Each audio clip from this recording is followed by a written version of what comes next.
Hello, hello.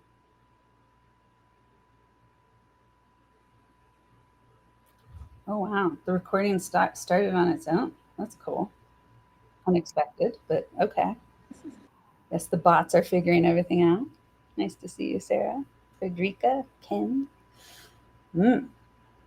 How's everyone's morning?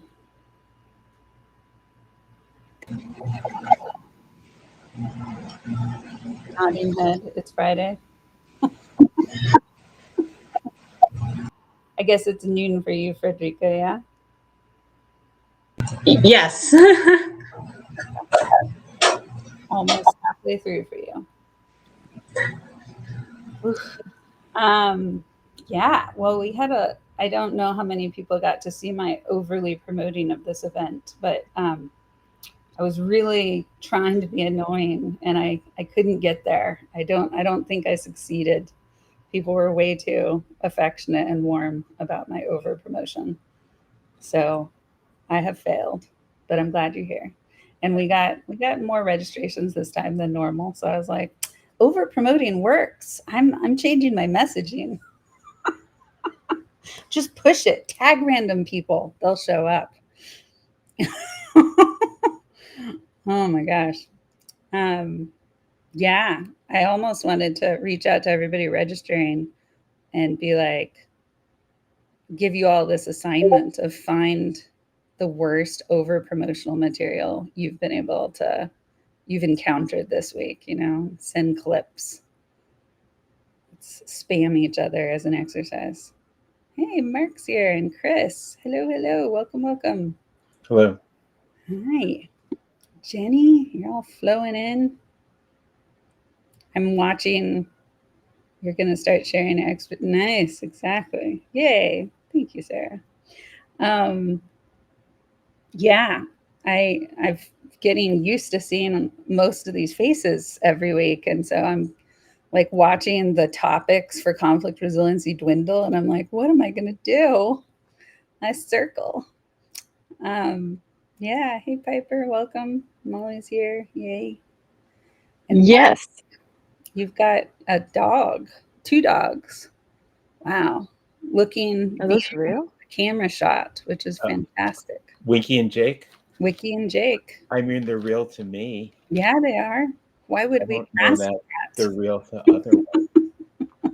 I actually had Jake for many years at my work, and people got used to him. And then somebody's like, your dog's pretty lonely. You need another dog. Of So course. then I got Winky, and Winky is a dog my wife had in her childhood. So now whenever she comes into the room, she's like, "Oh, Winky," and she gets all happy. So um, dogs kill many birds, stones, whatever that Mhm. phrase is.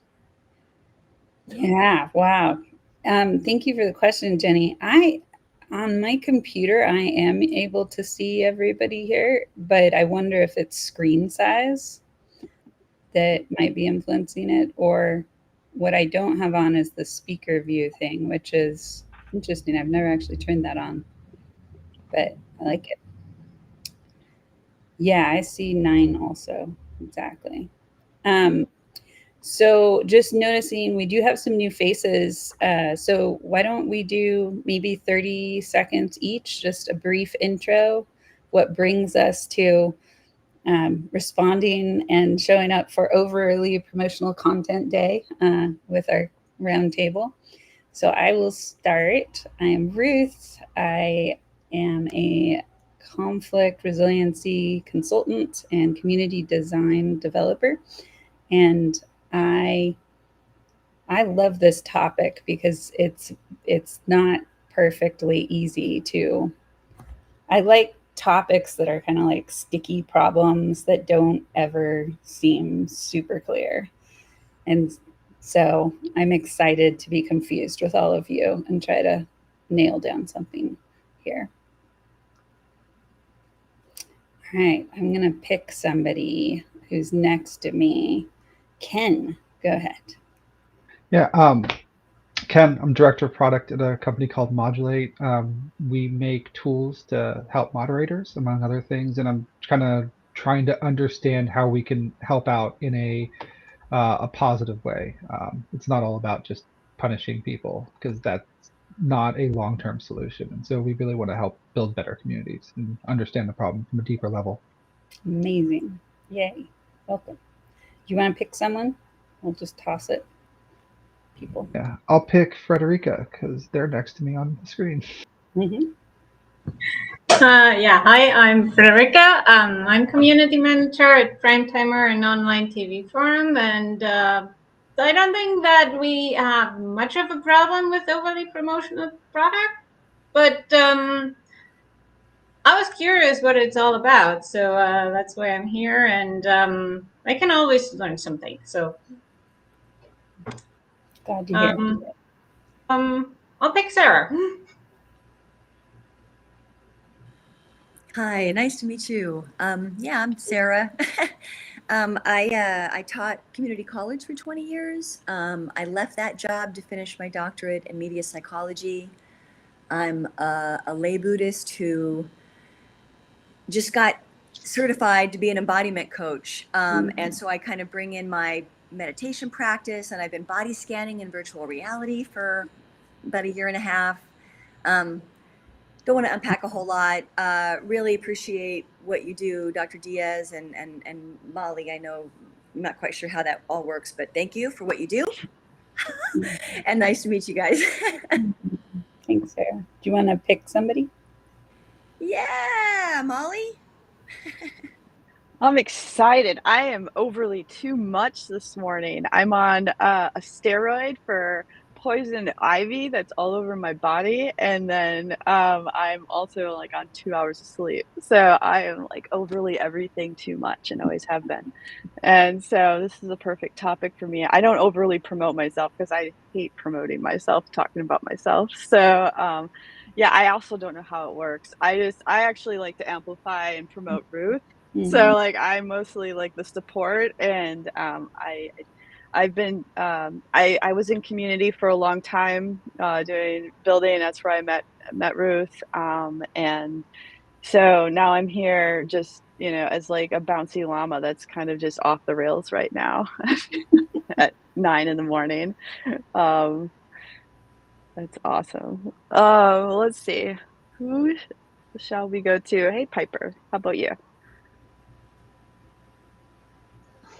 Hi, everybody. I'm Piper. I am an unemployed community manager, and I'm just soaking up as much as I can, because when you have a job, you can't come to these things. So, because you have other things to do. So I'm coming to as many of these things as I can, and no offense, I hope it's not very long. It's that. Yeah. Okay. Let's go with Jenny. Thanks, Piper. I'm Jenny. I'm based near DC, and I am a community strategist, although I work with a lot of social communities, so audiences more than communities sometimes. And yeah, I'm looking forward to hearing about self-promotion or talking about self-promotion. It does come up a bit in the communities I'm in, and it's an awkward one to try to change. And yes, I'm super interested. The reason that I started coming to the roundtables originally is because before I started working with digital communities, I worked with in real life communities, doing peace building work in Northern Ireland. And that's when I started studying conflict. And actually, Sarah, I just created for continuing education a class at my local community college. So I'm going to be starting teaching at community colleges for the first time. So I'll have to use your knowledge from the last 20 years. So yeah, thank you. I love these roundtables. They're a highlight of the week for me, and I'm really excited to continue getting to know you all. And I think that I'll pass over to Mark. Thank you, Jenny. I don't know that I can top bouncing llama, but I'm Mark. I live in San Jose. I'm also looking for work. I'm here because I met Ruth and Molly months back, and every time I just get a new perspective, even though I've been doing community forever. Like you've taught me the words conflict resiliency. It used to be conflict of resolution. I forgot what it used to be. So yeah, I'm just here to join in and learn. Oh, welcome, Mark. And I'm sorry to hear about your job loss. It's fine. I Mhm. needed to go. Oh, Let's see who's left. I think, is it Chris? yeah. Hi, yes. I am Chris. I am also at Modulate, the company Ken was talking about. We provide content moderation tools for online voice platforms. Uh, I am the audio data specialist there, so I'm the person that looks through all the audio data and kind of tells us what's in it. So I'm here really interested in learning how to design healthy communities and maintain them. Mm. Yay. Wow. So rich and such a round table. I feel like we really were round today. So welcome everybody. Why don't we jump in? Last week we kind of took a turn of sorts, which was we got really conversational, and I loved the flow of it. So we didn't cover a lot of slides, and because this is a round table, I still want to make room for that. And I think I say this every time, but just letting everyone know this is recorded and this is going to be put online. So far, it's been just a very sincere process. If you do feel like in hindsight you've said anything that you'd like removed, or you're concerned, or you'd like to watch before we publish, you can always let me know. And I'm happy to work with you on that. So, okay, let's dive in. Do you want to share your screen, Mom? Sure. Okay.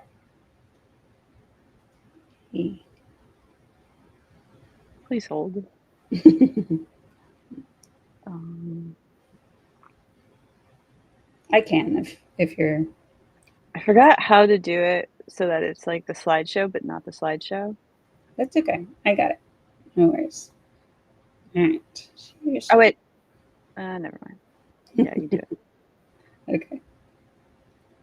There we go. What the hell did I do? Okay.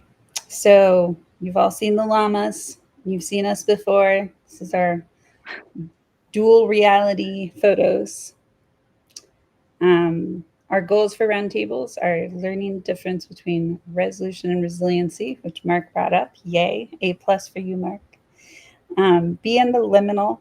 And just a reminder, that word means the in between. So there's over there and there's behind me, but where am I right now? So liminal is not here or there. It's in the moment. It's in the in between. And then finding gradients of solutions. Okay, what is overly promotional content? Here's the definition we came up with. Members excessively promote their own products, services, or personal agendas. And this includes a lack of engagement with other community members, and that can annoy members and detract from community's purpose. When does it cross the line into spamming? So we have a couple slides on this, but these are the areas we came up with. So it's lacking relevance to what the community is talking about. It becomes excessive in frequency. It ignores community guidelines, displays a one-sided focus, triggers negative reactions, uses deceptive or manipulative tactics, and lacks transparency and reciprocity. um, so when we read through those, does anybody have an example that comes to mind to kind of anchor any of these?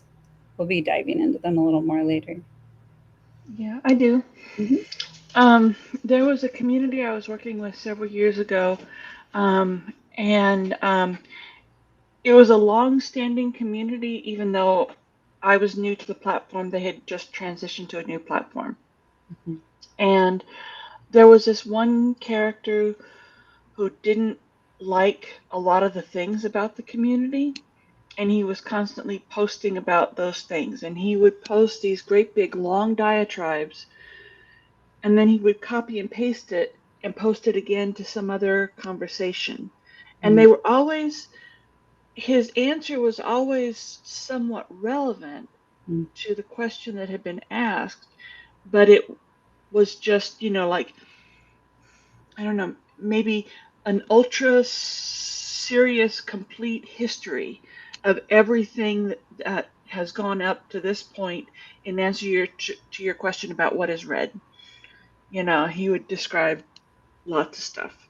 Yeah. And so I think that would cover the one-sided focus Yeah, that's or excessive, or there's so yeah. many in that one.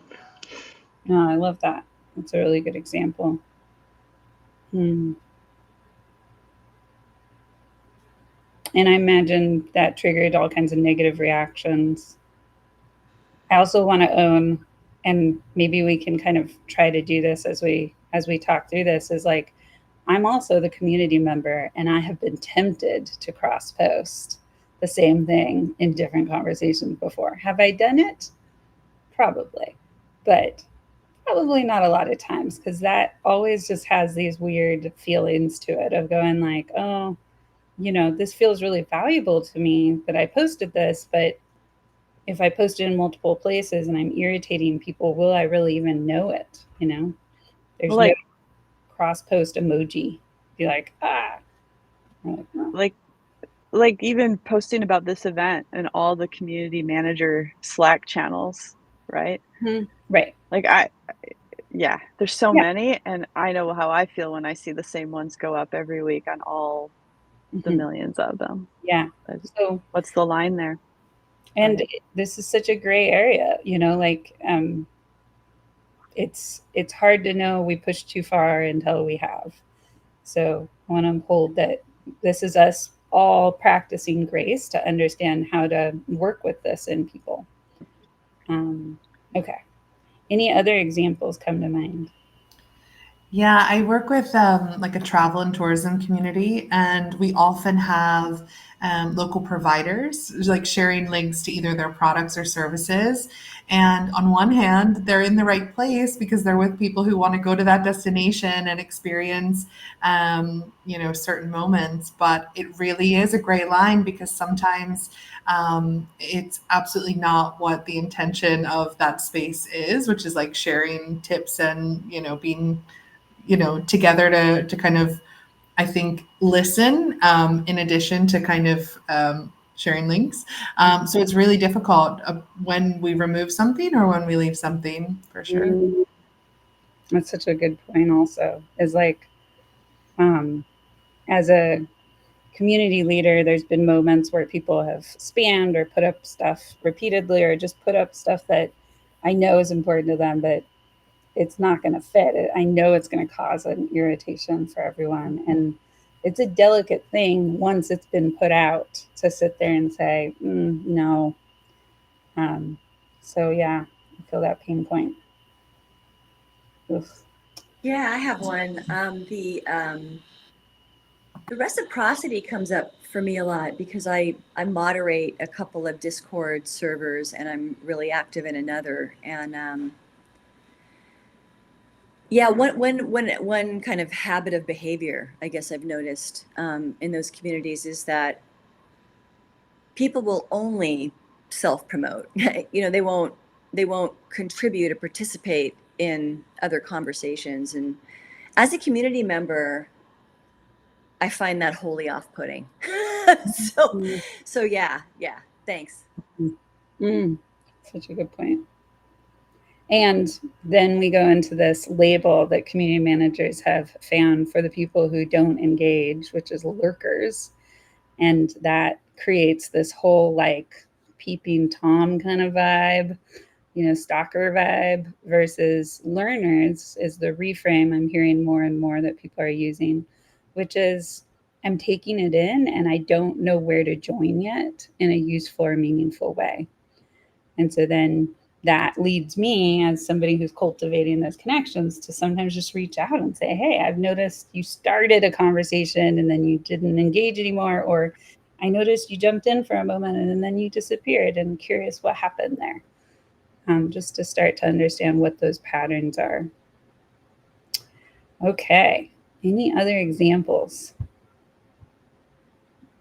I can sort of add one. I think the biggest gray area that I see with a lot of these is places that either have fandom connections, right? Like communities with fandoms, specifically with art and artists, right? There's a lot of times where, for example, someone will post fan art, right? And people will be like, "Oh, it's so cool, yeah, whatever." And then, what that'll lead to, especially if it's a huge community, is like they will gain followers, right? Like they'll start to gain a social media following from doing that. And then, someone else will post art, right? And then, maybe it's not good, right? And then they, sure, they won't maybe not gain that social media following, but they may also be seen as like, if they're posting their art a lot, they may be seen as like spamming, you know what I mean? Especially if it's not good, right?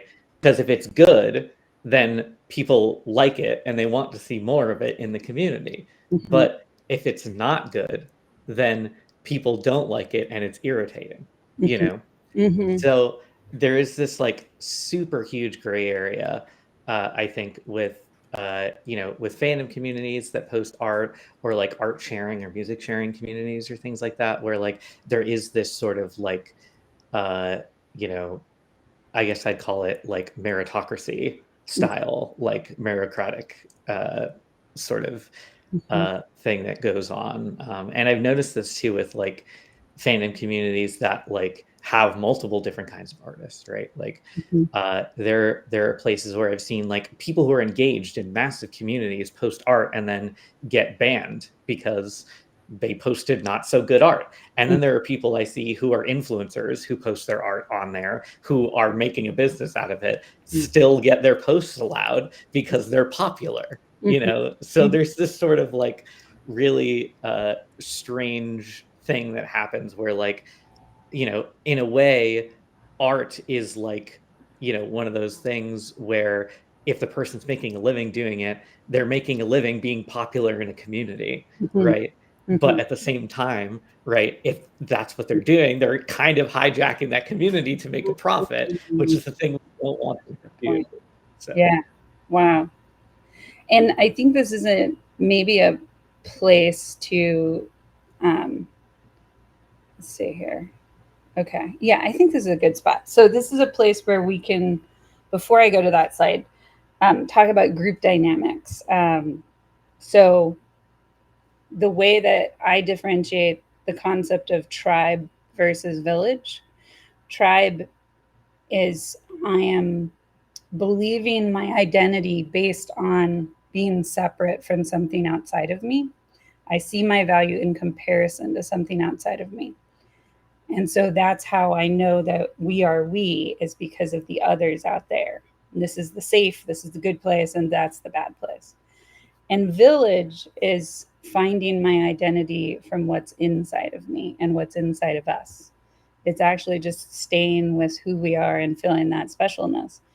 Tribes tend to do a human sacrifice cycle because they have to reinforce where that boundary is. And so there's this almost like body count or cycle that gets reset over and over again when people get kicked out or attacked.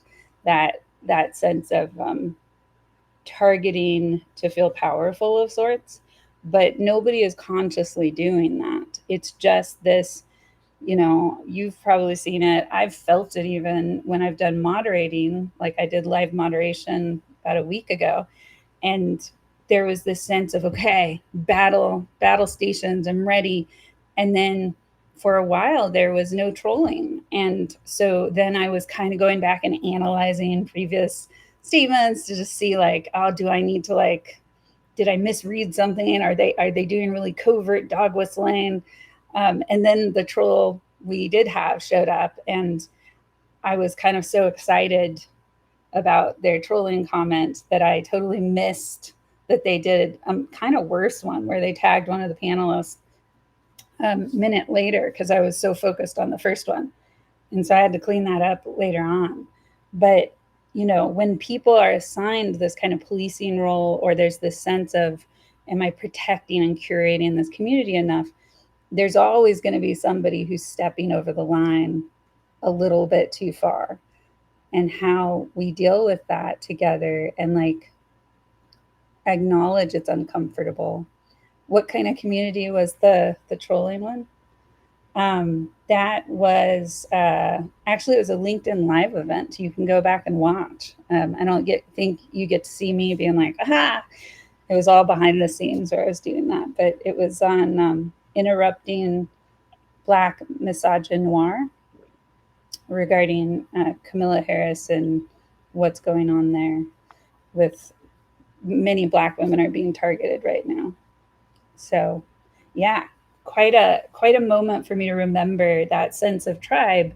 If we're creating an usness versus a themness, then there can be a compulsion in the group to actually like start to exile and start to kind of come down on. Yeah, exactly. I hear you, Sarah. Where is the line? That's one line, right? And um, I can counter that because you're talking about virtual reality with what if they're um, sexually harassing avatars and they're a child, you know? And even though that's doubly uncomfortable, like I also feel compelled in those moments to do some level of intervening because there's a child on the substance use of VR, and they're behaving in ways that could, if not corrected, be very harmful to them. So it's a this here's a beautiful fear mongering statement for you all. You know, Sarah's in VR, I'm in VR, Molly's in VR sometimes. This is just going to get harder. This whole overly promotional content. This is just going to get more assaultive. I've heard of people building avatars that have a sign, kind of like a protester sign or a message or whatever, and then getting banned for spamming, even though that message is like really healthy and important for the community. I've also heard of those people getting hired and promoted by the company. So it's such a mix, and it feels very arbitrary on the community end many times. Okay, now we can jump into this. Thanks for hearing my story. Promotion versus spamming. So this is, I love my tables, especially for round tables. And this is just a reference point to kind of think about how they differ, how it gets worse. And intent is hard to measure, so I want to acknowledge that. But it can be helpful sometimes to try to discern intent and then seek more information on it. So promotion, I'm trying to inform and engage, versus I'm not plugging my content into the conversation or what the activation events are or whatever. I'm just kind of tone deaf putting it out there. Frequency and quantity, respecting flow versus excessive and repetitive. Engagement and contribution. I think this was really important, and this is actually something I've never done, which is asking people who seem to be spamming or over promoting, like giving them kind of a challenge. Can you actually comment on some of the community members and what they're saying and get more involved so you're getting some buy-in? And you know, some people are open to that coaching, some people aren't, but it's an interesting way to, instead of poking at the thing that isn't working, inviting them to look for that rhythm and try to add value to other people's. And then the guidelines, you know, they're following the rules, but maybe they're just pushing it repeatedly. Yeah. And the most common thing, it seems like, is to change the guidelines to make it more solid. Turn it into rules. Any comments on this before we keep going? Well, I think you've hit it right on the head. You know, I previously I worked at a community that was within cities. It was a group of small businesses, so they came into it thinking, I'm here to promote my business. That was the rule said don't do that, and it really made a difference whether the only time they showed up was to talk about the sale at their store versus if they were contributing to conversations. Mm. And especially if, like, I can think of an accountant, Jake, not my dog, but an accountant, and like he responded to a question, something about accounting, answering the question, but then also making it clear, hey, he was an expert and he could really help. So I think there's a big difference in the context that it's done, and if you're contributing to the community, I think you get a lot more leeway. Yeah, that's really well put. You know, oh yeah, go ahead. Oh, sorry, Doctor. I was just going to say that there's one community that I'm in that I really kind of dig how they deal with this. Kind of speaking to what Mark just said, that they gamify it, so that you have to earn a particular role, and the higher you go in earning that role, the more kind of privileges you get. And I think that they're doing that to kind of really kind of gamify this idea that, hey, we're a community here. So, if you're going to be here, be in the community. You know what I mean? So I kind of dig how, but by gamifying it, it's making it fun. It's not making it like, piss off if you're not going to participate, So I really appreciate the way they're doing it. So I want to circle back to the comment about guidelines. So I think that like that seems like a natural response a lot of the times is like, okay, our guidelines are not clear enough, so let's like add more text to them. And then you have this like more precise but less approachable, and then you have to like find the fine balance. The thing that I've seen in a couple communities that's worked really well is acknowledging why that behavior is happening, even if the intent, like ignoring like individual outliers, but like if you see something happening a lot, it's usually because there's somebody finding value and there's a need there that's not being fulfilled. And the thing that I've seen be really successful is, okay, it is not appropriate in this space. Let's create a new space for that specific intent. And I think having that back and forth, like reinforcing existing guidelines so you don't get this like weird thing where you're not consistently enforcing, but then also acknowledging the need and trying to fulfill that if it's appropriate, can be really powerful. Yeah, well put. And that's definitely getting into the different recommendations that we would have here. So I love that we're already starting to share that wisdom of what does work. Is it gamifying it? Is it actually like seeing the bigger patterns and acknowledging those? That's beautiful. Thank you. Hey, along the lines of what Kenneth just said, like I was in a community where there was a specific day, and that day was to promote whatever you wanted to promote, and there was a specific space for it, and so it gave people an out to get that information out there, but not in a way that disrupted the normal flow. I love that. I love that as an event idea of like, okay, it's overly promotional day. Everybody find something to promote, even if it's not you. And like, let's all spam each other and get out that energy. And then we're gonna go back to the other rhythm, whatever it was. One other thought, Molly, the other thing you said was that it's good to coach people in how to be positive in the community. And I found that that's almost always better done privately with that person and not like publicly in front of people. Yeah. Whenever in the community that Molly and I met, whenever people got messages from the great Molly, I mean, she was revered like a superstar, and I never heard anybody talk negatively about that. They were always just like, "Oh, I got a message from Molly," and and I know Molly had to sometimes be like, "Hey, what's up with that thing?"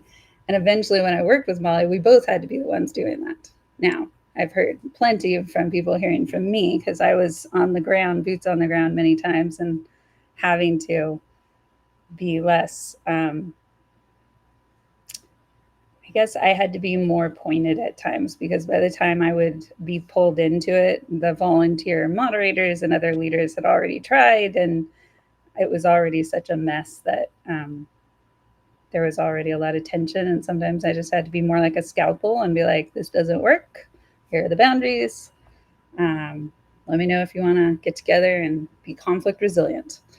And they did many times. It was amazing. Sometimes it took 6 months. So, okay. Yay. Let's see if this one worked. Oh, I loved this one. This is Molly's. We kind of did examples as we were staring at things, but yeah, we're continuing to do examples. And actually, that's a really good picture, Molly, because I think about it like, is a protest overly promotional? Overly protestocial, right? Like who is saying the over? And um, when does the messaging actually tell a deeper wound that we've got to just stop and listen to or join the march? Yeah.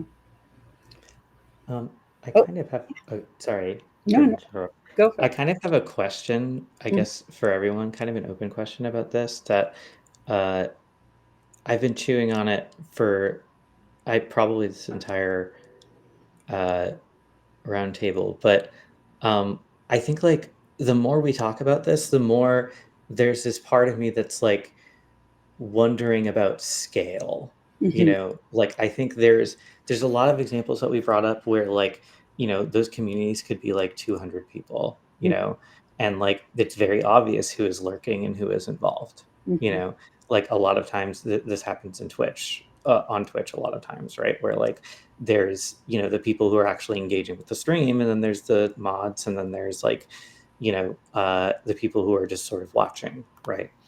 But like, what happens when there's like 5,000 people in a community, Mm-hmm. right? And maybe 500 of them are actively engaged. And how do we tell, what small group of those 500 people, right, is the most engaged versus the least engaged, right? Like, and I see this happen all the time with, you know, with really large, either fandom communities or just like people who are in audiences of like a specific, entertainment or product or other things like that, right? When people are sort of like at some sort of venue to discuss a product or service, right? Like there's a ton of people that come in, they're having questions, etc., right? Mm-hmm. Determining who's back and who's been here already and not is really hard when you have that many people, right? Like how do we enforce these sorts of rules Mm-hmm. when the scale is so large that there are probably sub communities within the main engagement, right? And how do we determine like whose content in that is more valuable or more like what's considered spam and what's not at Mm-hmm. that point, right? Because there's so much happening. Yeah. I mean, and when you're talking about that scale, I even think about like it's 5,000 people, but there's 500 that are active, and somebody puts something out and they have a sub community that is all rooting for them. And so they have 30 hearts on that. It doesn't look like the community's irritated, but also, 2 to 3,000 people might have seen that and been like, I'm going to mute those notifications on that community. They just did that again. So it's hard to see it sometimes. And my instinct that I'm kind of excited to think more about is the idea, like Sarah was saying, is how do we gamify this? And how do we, um, and with some of the consulting work I've done, we've talked about this a little bit, and created some plans to implement it, of like badges. How do we use badges as a way to redirect people's attention to grow their social skills and grow their ability to not just influence but lead? And so if somebody is doing all the posting, but they're not engaging and whatever, they could be contacted for a community cultivation badge, where they're like told, if you do 10 emojis on people you're not friended to, or if you engage in 3 different posts this month, you will earn this badge. And then it's systematizing that so that can be easily identified and reinforced. But I think that we all have ways to grow, and we all have prejudice, and we all have bias, and we all have areas where we're just not conscious, especially maybe in person. There would be some kind of body language cue from somebody that would tell us, like, whoa, everyone's looking away. I shouldn't be doing this. Only my core people are still following what I'm saying. But we're missing all those cues. And if we're imagining that everybody's excited and then we get 30 hearts, we're not even going to know we're over promoting and kind of suppressing. So it's it is always the question, how does this apply as the magic formula that works all the way up into the millions or the billions? But it starts with the 300 and building the culture that can start to like flag it if it's getting askew. Yeah. We also, so before we do our slides, Ruth and I meet, we just have like a free flow session. We talk about the topic. And we did talk about this. And in the beginning, ish, I don't know if it was fully focused on exactly that, but it how to scale it really, right? And I'm always like, I never had enough resources or support in the communities I built. So how are we supposed to, pay attention to people with intention and take your time and not just be so reactive? Because that was something I always ran into. But then the more I thought about it, the more I realized, like, at least for the communities I have run in the past, some of them have been very large. Not everybody was doing it at the same time. So I did have that's not to say that this isn't something, definitely something to talk about. And, but I didn't ever feel like I was like underwater trying to get overly promotional people off the, to stop or, things like that. So there is some kind of grace there, I guess, too. Yeah. And just my invitation for all of you in your community management, current or future positions, is think about it like there's that bubble around your community and you are holding that bubble. And sometimes people are going to kick that bubble and they're going to feel like an irritant. And if you think about the other pieces that you're dealing with, which is also the internal bubble of your company or whatever else, that kick, that push on that boundary can be a lightning rod for all the irritation and burnout you may be experiencing everywhere else. So this is definitely something where growing a network of moderators or a network of people to help measure how big of an impact this really is for the community and how to respond to it compassionately and curiously can sometimes really save from, because if we think about it very much like burned out moderators turn into trolls, burned out promoters can turn into trolls also, and can turn into people who target the company or the product or whatever. So I'm going to stop sharing for a second just to refresh that because I added a slide here and I also want to be conscious of time. Where did it go? Okay. I'll see, that still didn't work. Interesting. Well, we'll go with this. Okay. So why do people over promote? This is in general what we came up with. I don't think this is a comprehensive list, but they need to survive. They don't have the resources, or to quote Molly, for funsies.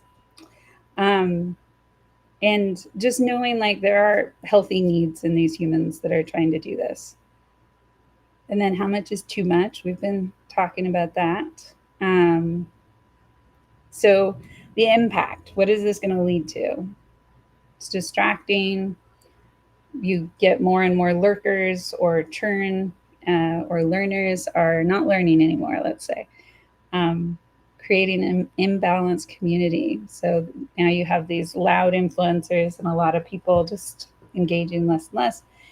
And then it can also hurt the person. Molly made that point when we were doing our free association, is like they don't necessarily know how far they're standing out, and they could just be kind of iced out or almost shadow banned collectively or whatever by just not getting engagement.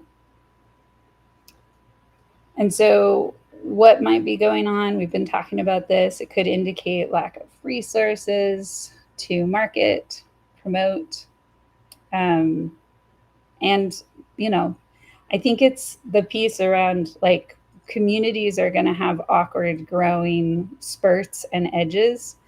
And so, how do we just take it as feedback that now we're going to grow something new and innovative and keep thinking about it curiously? I've shown this before, but I wanted us to look at it one more time. And this idea of like, this had to do with like, how is the company messing up with the community that's leading to people going away or targeting the company. I also think this very same frame can be about promotional content. Like we want some, right? If there's none, there's no friction, there's no community. But when does it turn to a burn where it's like really making us want to not look at that page or not be engaged there?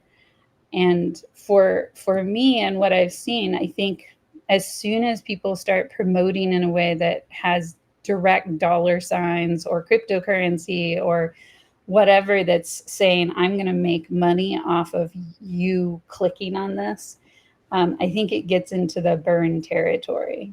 And then stab might be there's malware installed with that, or in virtual reality, if somebody's promoting a world and I went there and I had a traumatic experience or whatever, like, are they being conscious about the whole funnel that they're trying to set up? Stab might be that it wasn't worth it, whatever the click that we engaged in was. So, yeah, any thoughts on this before we keep going? Yeah. And this may, I think this is actually more related to the previous slide. Okay. Where we were talking about the underlying issues. Yeah. And for both of these things, this is where I'm more black and white than you are. And both of these things, these things are why someone who is over promoting is doing it, right? And as a moderator, I don't care. I mean, if it's something that I can do something about, like if it needs another space or, it's not like I don't care, but, it's like, but sometimes there are people that just come into Slack to post their article and leave. Yeah. And I don't care if this person has insufficient support and resources. So how do you, I don't know, maybe that's just a statement or maybe there's a question in there somewhere. I don't know. That's real. It's so important to like bring that voice here of just going, my job is to not transform the system. My job is to maintain the system as a moderator, right? Is I'm mediating, moderating how that boundary adjusts and flexes versus gets more rigid and harder boundaried. So especially for moderators, overly promotional content is going to be very irritating, very burning. Because if we think about what moderators are doing, is they're involved in a community not as a self promoter for the most part. They're being the incognito. They're holding that line. They're holding that collective focus of, is this good for everyone? And so to have somebody who doesn't seem to be holding that same ethics and standards can be very like, I definitely don't care about this, and I definitely want to suppress it and cut it out. Yeah. So sometimes I think about moderators as like tuning agents or harmonizers. They're like trying to get everybody to blend and work together. And when somebody's just like playing their solo off tune trumpet off on the side, it's like that instrument is going to get bent. So just, yeah, thank you for bringing that voice. it doesn't matter for moderators. And so how do we help moderators care about this and innovate with it? Because a lot of times that's also, it's a hard line, but how do we help moderators shine also? How do we give them the chance to be not under promoters, but promote something? Jazz, exactly. Yes. Okay. So we looked at that. Thank you for that comment.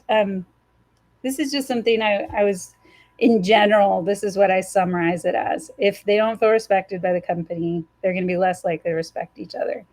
So this is where the responsibility is on the leaders, especially the official leaders, to model healthy promotion, healthy engagement, right? If it's only the community manager that's ever saying anything, and then the marketing people just come in and spam their new 3.57 product or whatever, that's modeling spamming to some degree, even though it's you're our community, we get to use you this way, but it still conveys a message.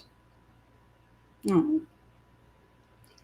Okay, so Molly, do you want to, you helped write this one, so do you want to jump in with this one? Sure, I'm going to speed through them just for the sake of time because I want to hear everybody else.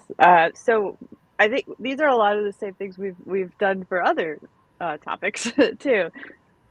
Create rituals, directly engage with people when possible, host promotional events, which someone brought up earlier, was just fabulous. Collaborate on values, include alternative promotional channels, actually care and direct engagement again. So that's apparently very valuable because it's on there twice. And regular reporting. There's all these like reports and stuff, but if you're doing it regularly, you can catch patterns. And yeah. And what I realized in this that it's not super clear is when I say host promotional events, what I also mean is get everybody involved in promoting something that is not about their personal life. So this is where bringing in causes, charities, centering diverse voices actually helps people rejoin around that self-sacrifice and that releasing of privilege and giving a stage to something that we all will be better for in doing, and it isn't about us. And so I got approached this last year for potentially doing a community activation around fashion in the metaverse. Like, this is a fashion designer who creates clothing for avatars, and you can see my face. I'm kind of like, oh, this is a little out in the realms for me of what feels relevant to my work. But my boundary that I decided to like do the proposal and have the meeting and like whatever was really intervening and encouraging them to very clearly pick a cause and pair that with their outfits, because people wearing avatars that they feel like fit their style is about their ego. But if they're feeling like that style also amplifies something we can all care about, then it's about something bigger. And that style now carries a conversation that can be really important to have. So yeah, thank you, Ken. Modeling the way you want people to promo through your methods and channels. Exactly. Yeah.